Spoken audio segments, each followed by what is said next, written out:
If I went back 10 years from now and asked myself, what are the odds that I'm gonna go to school for the next few years, make amazing friendships there, do lots of crazy stuff on the trampoline, find out that I love filmmaking by posting trampoline videos onto YouTube, be in an internship where I learn more about filmmaking, find myself full of anxiety for quite a while, fly to Iceland to learn more about myself, meet Maria, go traveling, getting self-employed, learn even more about myself, and so much more in between, so I can eventually find myself on a small island in the middle of the Atlantic Ocean. What are the odds?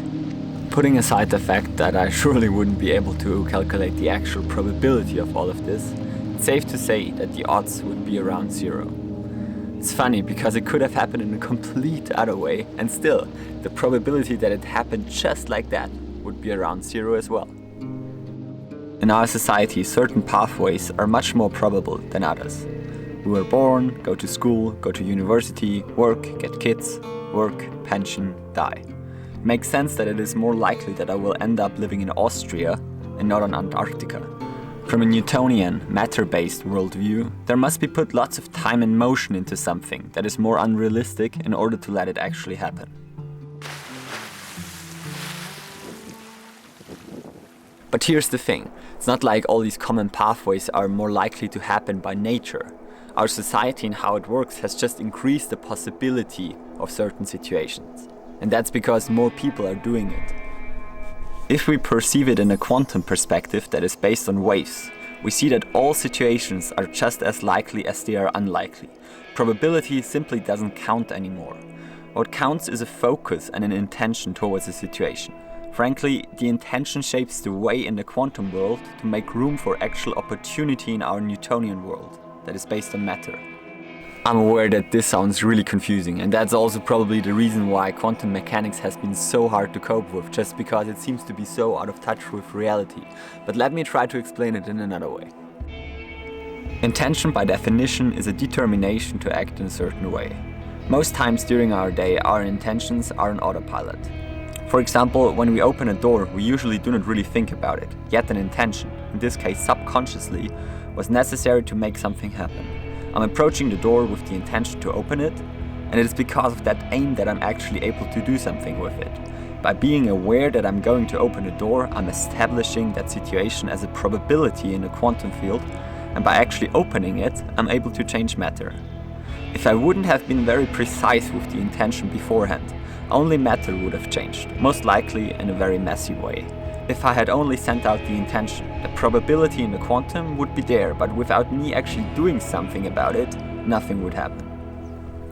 This example with the door is really basic, but it describes that matter-wave correlation really well. Usually we use intentions more consciously when we talk about things we want to achieve and goals or pursuits in our lives. In this case, it really is very encouraging to know that by the time we have a goal in mind and we think and feel about it, on a quantum wave reality, this goal has already been achieved.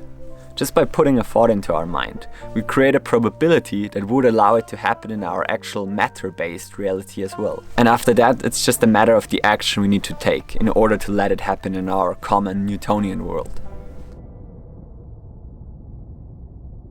For me, it's always been really hard to know what I should act on and know what I actually should do. I know I've set my intention straight and it's existing in a quantum reality, but which action do I need to take now to actually get towards my goals? That thing that tells me what I need to do in order to get and achieve my goals is what people would call intuition. And I guess the counter reaction to that intuition is limiting beliefs and hurdles along that way. So I've definitely found myself in situations where I thought my intuition tells me I should not do this, but it actually was just a belief of mine. For example, when I started freelancing, I had the feeling I cannot do that because I am too young and I'm not worthy of that money, stuff like that. But that wasn't my intuition stopping me from becoming a freelancer, but actually a limiting belief that told me you're too young. But that's just not the case. And I guess it's really important on that journey towards a goal to be aware of limiting beliefs popping up, because at the end of the day we're going in territory we haven't been yet, and we don't know what's waiting for us there, and we have to be aware that there is something we don't know, and it's only normal that limiting beliefs are popping up, because if they wouldn't be popping up, we would have already been there, you know? So yeah, I always like to see it that way. I'm setting an intention, my goal is established on that quantum reality, and my intuition is the pathway towards that goal. Yeah, but you can put it however you want. Now, on a more philosophical note, we can say that all of consciousness is based on intentions.